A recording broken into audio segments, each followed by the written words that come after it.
Hello guys welcome to my channel. आज आम बनइबा बालिया माछर बेसर। से मु 1 केजी बालिया माछ छोट छोट कि आलू काटी नहीं, टमाटर अल्प टिके सोरिष आ अदा रसुण पेस्ट आ 2 खंड आंबुल बाटे बतुरी देछि। एबे आम माछ भाजवाई कड़ाई तेल पकेबा आ तेल गरम हवा जाए अपेक्षा करिबा। भल कि तेल गरम होला परे आम माछ पकेबा, नहले माछ लगी कड़ाई रे। तेणु आम एबे गरम हवाई तेल अपेक्षा करिबा। देखंतु एबे आम तेल गरम हो गलानी आ तेलर धुआं मध्य बाहरिलानी। एबे आम आस्ते आस्ते करी गोटे गोटे माछ पकेबा, नहले माछ छिटकिबो। माछ भाजिला बेले तेल छिटकिबो, आम धीरे धीरे पकेबा। बालिया माछटा बहुत जोर फुटे, तेणु आप सावधान पकेबे, ना पकई सारा गोटे थाली घोड़े देते। देखते मुझे पकई पारि माँ पकाउंट 5 माछ को भाजवाई। एबे माछ को भल कर कड़ा कर बेसर प्रस्तुत करवा। देखते माछ मोर हो आसानी, गोटे साइड बोधे हो आसानी। आम चेष्टा करवा ओल्टाइवाई। जदि गोटे पट साइड भल से हो जदि जल्दी उठीज माछ। देखंतु एबे गोटे साइड आमर हो सारे आ माछ भी बहुत जल्दी उठी जाउची। एबे हमें जल्दी जल्दी सब माछ को उठे नबा एवं ताकू ओल्टेइकिरी आरपट साइड को बहुत भल भाबरे ताकू मध्य भाजीदबा। देखंतु माछ बहुत भल भाबरे हो आसिलानी। आम ए सब माछ को भाजी नबा, बहुत भल भाबरे भाजी नबा। कड़ा करी भाजी नबा सब माछ गुड़िक। माछ गुड़िक एपट साइड हो गला परे आम माछ गुड़िक काढ़ी नबा गोटे थाली को। तापरे आम आउ थे माछ भाजवाई पकेबा। देखो केते जोरे बालिया माछ गुड़िक फुटुची आ तेल बहुत छिटकुची। देखो एबे आमर सब माछ भजा सरी जाइए।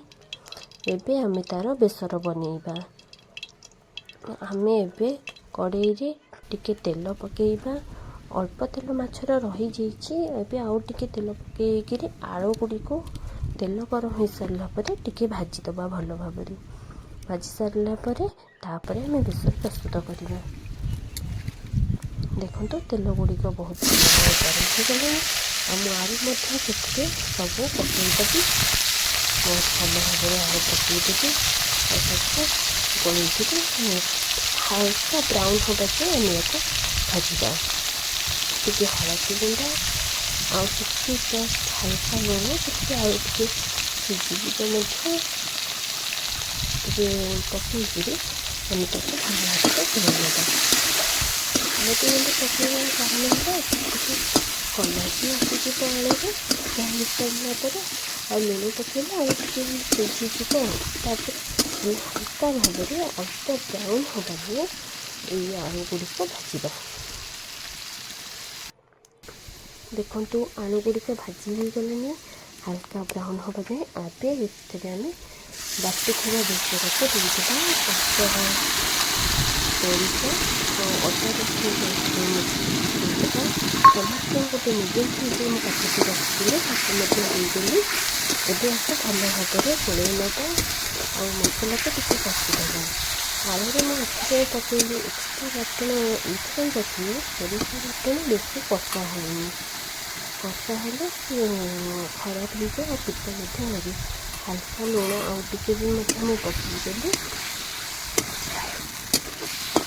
जमीक बाटण गुड़िक बहुत जल्दी हो बहुत भल भाव। देखते ये बेसर आमर बहुत भल भाव हो आसानी। ये आंबुल टिके देदेबा तो कारण आंबुल भी टिके सीझा टाइम लगे और तार खटा टे सीझला टिके खटा लगे तरकारी आ बेसर तो हल्का खटा लगे बहुत भल लगे। देखते ये आमर मसला पूरा भल भाव रेडी हो गलानी। एबे आम ताको पानी देदेबा।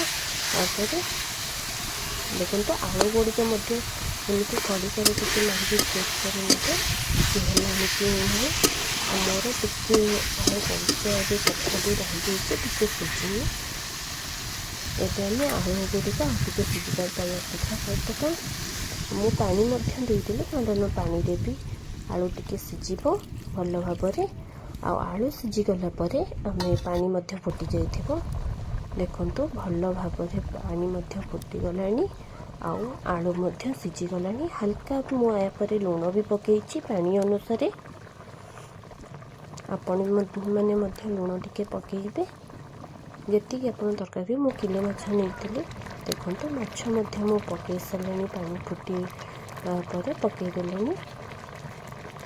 ଏବେ ମାଛ ଆଉ ଭଲ ଭାବରେ ଫୁଟିଗଲା ପରେ ମାଛକୁ ବି ଟିକେ ପାଣି ସାଙ୍ଗରେ ରଖିବେ, ଯେମିତି ମାଛ ଟିକେ ସେ ପାଣିକୁ ଅବଜର୍ଭ କରିବ।